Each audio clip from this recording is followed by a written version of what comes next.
এক mafia corrupt অফিসারদের নিয়ে এক সাধারণ মার্শাল আর্ট টিচারকে মারানোর চেষ্টা করছিল, কিন্তু সে জানতো না এটাই হবে তার জীবনের সবচেয়ে বড় ভুল। অ্যাজ গুড অ্যাজ ডেড এর গল্পের শুরুতে মেক্সিকোর অনেক পুরুষকে ব্রায়ান নামে এক লোককে ধরতে তার ভ্যানের কাছে যায়, কিন্তু সিসিটিভিতে সব দেখার পর ব্রায়ান হঠাৎই তাদের খুব খারাপভাবে মারধর করা শুরু করে দেয়। এটা দেখে সব অফিসার্স খুব ভয় পেয়ে যায়, তবু ব্রায়ান তাদের মধ্যে থেকে মাত্র 2জন অফিসারকে বেঁচে ফিরতে দেয়। আসলে কিছুদিন ধরে ব্রায়ান মেক্সিকোর বর্ডারের কাছে একটি ক্যাম্পিং ভ্যানে একা থাকতো এবং তার কারোর সাথে কোনো সম্পর্ক ছিল না। সে সকালবেলা ঘুম থেকে উঠে হেভি এক্সারসাইজ করত এবং তার নিজের তৈরি করা মার্শাল আর্টের প্র্যাকটিস করত, কনস্ট্রাকশন ওয়ার্কারের কাজ করত আর রাতে তার মৃত স্ত্রীকে মনে করে ঘুমাতো। একদিন প্র্যাকটিস করার সময় সে অস্কার নামের এক ছেলেকে লক্ষ্য করে, যে প্রতিদিনের মতো আজও দূর থেকে দাঁড়িয়ে ব্রায়ানের প্রতিটি মুভ কপি করছিল। কিন্তু ব্রায়ানের নজর পড়তে অস্কার দ্রুত সেখান থেকে সরে গিয়ে স্কুলে চলে যায়। স্কুলে ক্লাস শেষে অস্কার বাড়ি ফিরছিল, ঠিক তখনই এক লোকাল গ্যাংয়ের লোক ফ্যালকো তার গাড়ি নিয়ে অস্কারকে ফলো করতে থাকে। এটা দেখে অস্কার খুব ভয় পায়, কারণ ওরা মাঝে মাঝে অস্কারকে বিরক্ত করত। তাই অস্কার দৌড়ে গিয়ে এক গাড়ির পিছনে লুকিয়ে পড়ে। ফ্যালকো আর তার সাথীরা তাকে দেখতে না পেয়ে সামনে চলে যায়। ঠিক তখনই ব্রায়ান তার পাশে রেস্টুরেন্টে খাবার খাচ্ছিল এবং সে অস্কারকে এভাবে লুকিয়ে থাকতে দেখে ফেলে। রাতে ফ্যালকো তার দলবল নিয়ে অস্কারের বাড়িতে ঢুকে তাকে বন্দুক দেখিয়ে ভয় দেখাতে শুরু করে, কারণ সে জানতো অস্কার ইচ্ছে করে ওদের থেকে পালিয়েছে। ফ্যালকোর কথা এটা বোঝা যাচ্ছিল অস্কারের ভাই হেক্টর, যে আসলে ফ্যালকোর গ্যাং লিডার, সে একটা কাজে ইউনাইটেড স্টেটে গিয়েছে। তাই তার অনুপস্থিতিতে ফ্যালকো আর তার লোকজন অস্কারকে ভয় দেখাতো। ভয়ে অস্কার নিজের কাছে থাকা সকল টাকা ফ্যালকোকে দিয়ে দেয়, আর ফ্যালকো তাকে হুমকি দিয়ে বলে হিটলারকে কিছু বলে সে তাকে ছাড়বে না। এর পরের দিন অস্কার আবার ব্র্যান্ডের ট্রেনিং দেখতে ভ্যানের কাছে যায়, আর এবার ব্রায়ান হঠাৎ করে তার সামনে চলে আসে এবং বলে যে একসাথে প্র্যাকটিস করার জন্য। এতে অস্কার ভীষণ খুশি হয় এবং ব্রায়ান তাকে তার মার্শাল আর্টের পাশাপাশি ভালোভাবে ফিজিক্যাল ওয়ার্কআউট শেখাতেও শুরু করে, যার ফলে মাত্র 4 মাসের মধ্যে অস্কারের মধ্যে অনেক বড় পরিবর্তন চলে আসে এবং সে অনেক শক্তিশালী হয়ে ওঠে।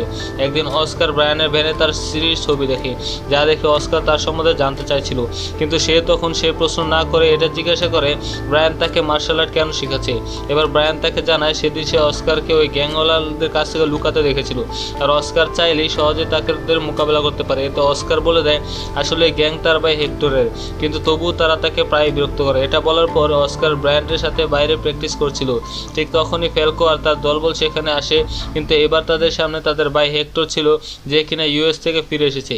হেক্টরকে দেখে অস্কার খুব খুশি হয় এবং দুজনে পরস্পরকে জড়িয়ে ধরে কথা বলতে থাকে। ওই সময় হেক্টরের চোখ ব্রায়ানের উপর পড়ে এবং তার খুব অদ্ভুত লাগে, কারণ ব্রায়ানকে দেখতে অনেকটা পুলিশ অফিসারের মতো। এই কারণে সে অস্কারকে বলে ব্রায়ানের থেকে দূরে থাকতে এবং তাকে সাথে নিয়ে একটি ফ্লাইট ক্যাম্পে চলে যায়, যাতে অস্কার ব্রায়ানের কাছে না গিয়ে ক্লাবে ফাইটিং শিখতে পারে। সেখানে অস্কারের প্রথমবার দেখা হয় ম্যারিসেলের সাথে, যে আসলে ক্লাব মালিকের মেয়ে ছিল। অস্কার যখন অ্যাডমিশনের কথা বলে, ম্যারিসেল তাকে বয়সে ছোট হওয়ার কারণে অ্যাডমিশন দিতে অস্বীকার করে। অস্কার রাজি হয়ে যায়, কিন্তু ম্যারিসনের সাথে কথা বলতে থাকে এবং ধীরে ধীরে তারা বন্ধু হয়ে যায়। এদিকে হেক্টর অনেকদিন পর ইউএস থেকে ফিরেছে, তাই রাতে সে একটা গ্র্যান্ড পার্টি দেয়, যেখানে তার পুরো গ্যাং এবং অনেক মেয়েরা উপস্থিত ছিল। সেখানে অস্কারও ছিল, কিন্তু ফ্যালকোকে দেখে তার খুব খারাপ লাগছিল, তাই সে হেক্টরের সামনে অজুহাত করে সেখান থেকে বেরিয়ে যেতে চাইছিল, কিন্তু হেক্টর তাকে যেতে দেয় না, কারণ সে মনে করছিল অস্কার সেখান থেকে বেরিয়ে আবার ব্রায়ানের কাছে চলে যাবে। তাই অস্কার না চাইলেও পার্টিতে থাকতে হয়। কিছুক্ষণ পর তারা সবাই ক্লাবে চলা আন্ডারগ্রাউন্ড ফাইট দেখতে থাকে। একজন ফাইটার সব ম্যাচ জিতছিল এবং তার সামনে কেউ দাঁড়াতেই পারছিল না, এমনকি তার বিরুদ্ধে লড়তে কেউ রিংয়ে উঠতে রাজি হচ্ছিল না। এটা দেখে অস্কার নিজেই রিংয়ে উঠে যায়, যেখানে সে ব্রায়ানের শেখানো কৌশলগুলোর মাধ্যমে সে ফাইটারের সাথে লড়তে যাচ্ছিল। শুরুতে হেক্টর এবং অন্যান্য সবাই ভেবেছিল অস্কার নিশ্চয়ই ফাইটে মারা যাবে, কিন্তু হয় ঠিক তার উল্টো। ব্রায়ানের শেখানো মাত্র কয়েকটা মুভে অস্কার সে ফাইটারকে মাটিতে ফেলে দেয়। এটিতে সবাই খুব অবাক হয়ে যায় এবং এটিতে হেক্টরও খুব খুশি হয়, কারণ তার ছোট ভাই এমন কিছু করে দেখালো যা বড় বড় ফাইটাররা করতে পারেনি। লড়াইয়ে জেতা সব টাকা অস্কার হেক্টরকে দিয়ে দেয় এবং সেখান থেকে বেরিয়ে যায়। সেদিন ফ্যালকো অস্কারকে দেখে বুঝে গিয়েছিল যে এখন থেকে অস্কারকে বিরক্ত করা মানে নিজের মৃত্যুকে ডেকে নেওয়া। এরপরে সকালে ভাইরা নামে এক লয়ার গল্ফ খেলছিল, তখন কেউ তাকে একটি কল করে একটি ভিডিও পাঠায়। ভিডিও দেখেই পায়ের সোজা জেলে গিয়ে একটা বড় মাফিয়া বস সনির সাথে দেখা করতে যায়। সে সনিকে ওই ভিডিও দেখায় যেখানে অস্কার ওই ফাইটারের সাথে ব্রায়ানের কৌশলে লড়ছিল। আসল কথা হলো সনি জেলে আছে ব্রায়ানের কারণেই, তাই সে তাড়াতাড়ি অস্কারকে ব্যবহার করে ব্রায়ানকে খুঁজে বের করার আদেশ দেন, যাতে সে পুরনো প্রতিশোধ মেটাতে পারেন। এদিকে হেক্টর তার সাথীদের নিয়ে ব্রায়ানের কাছে যায়, যাতে ব্রায়ানই অস্কারকে ট্রেনিং দেয় এবং ভবিষ্যতে অস্কার যেন একটা দুর্দান্ত এনিমি ফাইটার হয়।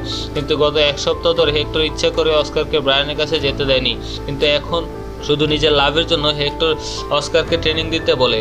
তাই ব্রায়ান এখন অস্কারকে আর ট্রেনিং দিতে রাজি হয় না। প্রথমে হেক্টর তাকে অনেক টাকা দিয়ে রাজি করানোর চেষ্টা করেন, কিন্তু ব্রায়ান না মানলে হেক্টর বন্দুক বের করে ভয় দেখাতে চায়। এটা দেখে ব্রায়ান 1 সেকেন্ডের ভিতরে নিজের বন্দুক বের করে হেক্টরের দিকে তাক করে। তার এত দ্রুত মুভ দেখে হেক্টর আর তার লোকজন একদম চুপ হয়ে যায়। ব্রায়ান তখন তাদের চলে যেতে বলে এবং পরে অস্কারকে সেখান থেকে পাঠিয়ে দেয়। তাই অস্কার হেক্টরের সাথে আবারও ম্যারিসোলের কাছে যায়। সেখানে অস্কার ম্যারিসোলের সাথে কথা বলছিল। ঠিক তখনই ইভান এবং বেলাদ নামের দুজন লোক আসে, যারা অস্কারকে খুঁজতে এসেছে। তারা অস্কারকে বক্সিং ক্যারিয়ারে এগিয়ে নিতে চায়। সে বিষয়ে কথা বলতে বলতে ইভান অস্কারকে ব্রায়ানের ছবি দেখায় এবং তার সম্পর্কে জানতে চায়। এদের এই আচরণ দেখে হেক্টর বুঝে যায় ওরা আসলে বক্সিং প্রমোটর না, বরং হিটম্যান ছিল, যারা হয়তো ব্রায়ানের কোনো ক্ষতি করতে চায়। তাই অস্কারকে বাঁচাতে হেক্টর তাদের সঙ্গে কথা বলতে শুরু করে এবং বলে তারা ব্রায়ান নামে কাউকে চেনে না। এই কারণে ব্লাদ এবং ইভান সেখান থেকে চলে যায়। কিন্তু তাদের চলে যাওয়ার পর অস্কার আর হেক্টর দুজনেই ব্রায়ানকে নিয়ে অনেক চিন্তা করে পড়ে যায়, কারণ ব্রায়ান আসলে একজন ভালো মানুষ ছিল এবং তার যদি কোনো ক্ষতি হয় তাহলে সেটা শুধু অস্কারের ফাইটিং ভিডিওর কারণেই হবে। তাই তারা দুজনেই সিদ্ধান্ত নেয় যে তৎক্ষণাৎ ব্রায়ানের কাছে গিয়ে সবকিছু জানাবে। এই সময় ম্যারিসোল এবং হেক্টর দুজন লোক তাদের সঙ্গে যায়। শুরুতে ব্রায়ান অস্কারকে দেখে সেখান থেকে ফিরে যেতে বলে, কিন্তু ম্যারিসোল এগিয়ে গিয়ে ব্রায়ানকে অস্কারের কথা শুনতে বলে। এরপর অস্কার ব্রায়ানকে ইভান এবং ব্লাদের ব্যাপারে সব জানায়।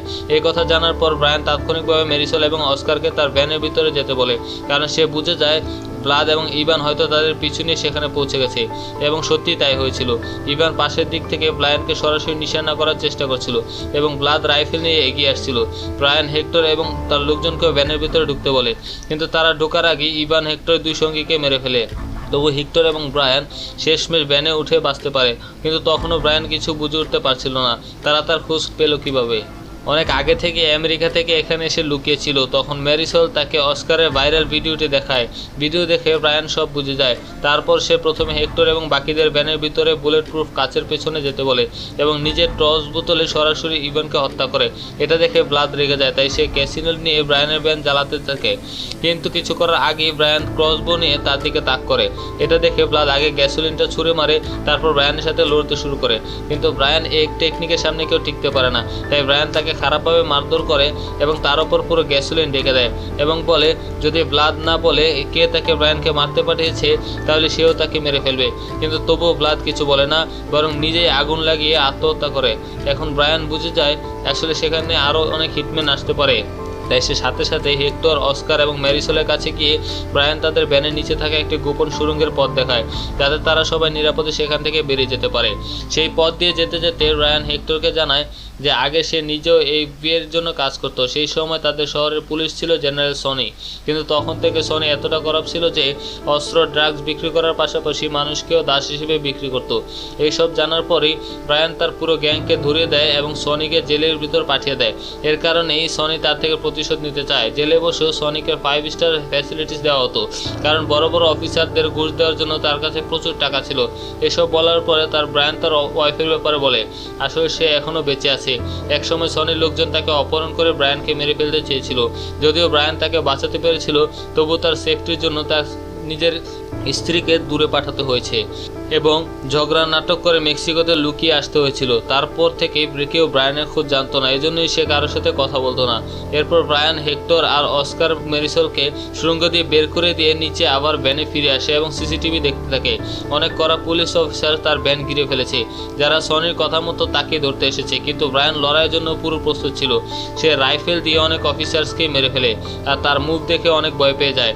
কেউ বুঝতে পারছিল না কি করবে। শেষমেশ মাত্র 2 জন অফিসার বেঁচে থাকে। তাদের সামনে আসার পরেও ব্রায়ান তাদের শুধুমাত্র ওয়ার্নিং দিয়ে চলে যেতে বলে।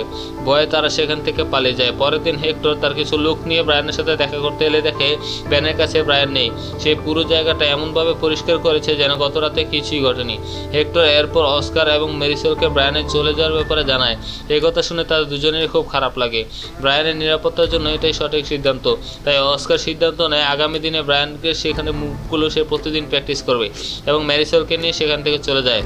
এর কিছুদিন পর হঠাৎ করে হেক্টরের টিমের অনেক সদস্য একের পর এক নিখোঁজ হতে শুরু করে, যাদের খোঁজ করতে গিয়ে হেক্টরকে অ্যালেক্স নামের এক পুলিশ অফিসার ধরে ফেলে। সে আসলে সনির জন্য কাজ করতো। এবার অ্যালেক্স হেক্টরকে তুলে নিয়ে জঙ্গলের ভিতরে এক জায়গায় যায়, যেখানে তার লোকজনের সাথে মিলে হেক্টরকে টর্চার করার প্ল্যান করছিল। আর হেক্টরের বাঁচার একটাই রাস্তা ছিল ব্রায়ানের সম্পর্কে অ্যালেক্সকে সব বলে দেওয়া। কিন্তু হেক্টর তাও ব্রায়ানকে চেনার কথা অস্বীকার করেন। এতে অ্যালেক্স রেগে গিয়ে তার এক সাথীকে বলে হেক্টরের কান কেটে ফেলতে, কিন্তু কিছু করার আগেই একটা গুলির শব্দ শোনা যায়, আর অ্যালেক্সের সেই মানুষটা সেখানেই মারা যায়। এটা দেখে অ্যালেক্স সঙ্গে সঙ্গে হেক্টরকে গান পয়েন্ট করে নেয়, কারণ সেখানে ব্রায়ান এসে উপস্থিত হয়েছিল এবং হেক্টরকে ছেড়ে দিতে বলছিল। কিন্তু অ্যালেক্স কথা না শোনায় ব্রায়ান তাকে হেডশট দিয়ে শেষ করে দেয়। এরপরই ব্রায়ান আর অ্যালেক্স এর বাকি লোকজনের মধ্যে ভয়ঙ্কর ফাইট শুরু হয়ে যায়। ব্রায়ান আরও কয়েকজনকে মেরে ফেলে, তবে তার এমন শেষ হয়ে যায় তাই সে দৌড়ে একটা উঁচু জায়গায় চলে আসে। অ্যালেক্সের লোকরাও তাকে বড় বড় ছুরি দিয়ে মারার চেষ্টা করছিল, কিন্তু ব্রায়ান একে একে সবাইকে শেষ করে দেয়। এসব শেষ করে ব্রায়ান ফিরে আসে হেক্টরের কাছে। হেক্টর ব্রায়ানের ফাইটিং স্কিলের প্রশংসা করে এবং তার জীবন বাঁচানোর জন্য তাকে ধন্যবাদ জানায়। এরপর তারা দুজনে ম্যারিসোল এবং অস্কারের কাছে যাওয়ার প্ল্যান করে। এদিকে ম্যারিসোল এবং অস্কার তখনও আবারও ব্র্যানের কাছে এসে পৌঁছেছিল। হঠাৎই সেখানে এফবিআইয়ের একটি টিমে পৌঁছে যায়। তাদের দেখে অস্কার ভাবে এরাও নিশ্চয়ই ব্রায়ানকে মারতে এসেছে, তাই সে তাদের সঙ্গে লড়তে শুরু করে দেয়। কিছু অফিসারকে সে হারালেও একজনকে কিছুতেই হারাতে পারছিল না, কারণ সেও ঠিক ব্রায়ানের মতোই ফাইট করতে জানত। অবশেষে সে অফিসার নিজের মাস্ক খুলে নিজের নাম বলে এরিক, যিনি আসলে ব্রায়ানের বন্ধু, আর সে ব্রায়ানকে সাহায্য করতেই এসেছিল। এটা জানার পরে অস্কার লড়াই থামিয়ে দেয়, আর এদিকে দায়িত্ব নেয় অস্কার এবং ম্যারিসোলকে নিরাপদ জায়গায় পৌঁছে দেওয়ার। তাই সে তাদের নিজের টিমের গাড়িতে তোলে। কিন্তু পথে অস্কার বুঝতে পারে এরিক আসলে শুধু ব্রায়ানের ফ্রেন্ড সেজে এসেছে, সত্যিকারে সে নিজেও ব্রায়ানকে মারতে চাইছিল। তাই অস্কার চুপচাপ নিজের ফোন দিয়ে হেক্টরকে কল করে সব জানিয়ে দেয়। এটা শুনে ব্রায়ান সঙ্গে সঙ্গে হেক্টরকে গাড়ি ঘুরিয়ে আনতে বলে, কিন্তু এর মধ্যে এরিক বুঝে যায় অস্কারের চালাকি, তাই সে অস্কারের ফোন কেড়ে নিয়ে গাড়ির বাইরে ছুঁড়ে ফেলে দেয়। এদিকে পিলো তখন পৌঁছে গেছে ডন ওয়াটসনের কাছে, যে আসলে হেক্টরের বস ছিল এবং সব টাস্ক হেক্টরকে সেই দিত। পিলো তাকে টাকা পয়সার লোভ দেখিয়ে হেক্টরকে তার বাড়িতে ডাকার জন্য বলে। কিছুক্ষণ পর এরিক, অস্কার এবং ম্যারিসোলকেও সেখানে নিয়ে পৌঁছে যায়। বাচ্চাদের দেখে প্রথমে ডন কাজ করতে অস্বীকার করে, কিন্তু পিও তাকে হুমকি দেয় যে তার সব কালো কারবার কোর্টে প্রমাণ করে তাকে জেলে পাঠিয়ে দেবে। তখন ডন রাজি হয়। এর বদলে ডনকে $20 মিলিয়ন দেওয়ার কথা ছিল। ডন তখন এরিককে বলে অস্কারকে একটা ফোন দিতে, যাতে সে হেক্টরকে কল করে ডনের বাড়িতে ডাকতে পারে। অস্কার তাই করে। এরপর এরিক অস্কারকে ম্যারিসোল সহ বেসমেন্টে আটকে রাখে। এদিকে ব্রায়ান আর হেক্টর অস্কার এবং ম্যারিসোলের লোকেশন জেনে যায়, তাই হেক্টরের বাকি টিম নিয়ে তারা একটি প্ল্যান বানায় এবং ডনের বাড়ির দিকে রওনা দেয়। সেখানে পৌঁছে হেক্টরের লোকজন এরিক, পিলো আর ডনের লোকদের ওপর ফায়ারিং করতে শুরু করে দেয়। এতে ডনের অনেক লোক মারা যায় আর তাদের মনোযোগ বাইরে চলে যায়। এই সুযোগে ব্রায়ান এবং হেক্টর পেছন দিক দিয়ে ডনের বাড়িতে ঢুকে পড়ে। ঢুকে ব্রায়ান আবার তার ডেডলি মুডে চলে যায়, আর হেক্টর একে একে সবাইকে ধ্বংস করতে থাকে। ওদিকে বেসমেন্টে থাকা অস্কার বুঝে যায় যে ব্রায়ান এবং হেক্টর চলে এসেছে, তাই সামনে থাকা এক গার্ডকে সে আক্রমণ করে মেরে ফেলে। কিন্তু ম্যারিসোলকে ছাড়ানোর আগে আবার এরিক সেখানে এসে অস্কারের সঙ্গে লড়তে শুরু করে। এদিকে ব্রায়ান এবং হেক্টর বাইরে থাকা সব গার্ডকে শেষ করে ডনের বাড়ির ভেতরে ঢুকে পড়ে, কিন্তু ঠিক তখনই এরিক অস্কারের দিকে একটা রাইফেল তাক করে মেরে ফেলতে চায়, কিন্তু সে গুলি চালানোর আগেই ম্যারিসোল পাশ থেকে পিস্তল তুলে নিয়ে এরিকের পায়ে গুলি করে দেয়। ঠিক সেই মুহূর্তে ব্রায়ানও সেখানে সে পৌঁছে যায়। তারপর অস্কার এবং ম্যারিসোলকে সাথে নিয়ে সে বের হতে যাচ্ছিল। ঠিক তখনই বাইরে থেকে ডন তাদের গান পয়েন্টে আটকানোর চেষ্টা করে, কিন্তু ঠিক সেই মুহূর্তে পেছন থেকে হেক্টর গুলি করে ডনকে মেরে ফেলে। এর সঙ্গে সঙ্গে ব্রায়ান এবং হেক্টরের লড়াই জিতে যায়। রাত হয়ে আসতে সেখানে এফবিআই টিম এসে যায়, সাথে আসে ব্রায়ানের স্ত্রীও, যে নিজেও এফবিআইতে কাজ করত। এতদিন পর ব্রায়ানকে দেখে সে ভীষণ খুশি হয়ে যায়। এদিকে ব্রায়ান ও তার নিজের স্ত্রীকে নিয়ে নিরাপদে থাকতে চায়, তাই সে এফবিআই অফিসারদের পোশাক পরে হেক্টর লোকদের সঙ্গে সনির কাছে চলে যায়। তারা সনিকে শেষ করতে পুরোপুরি প্রস্তুত ছিল, কিন্তু সত্যিই কি তারা তাকে মেরে ফেলবে নাকি ব্রায়ান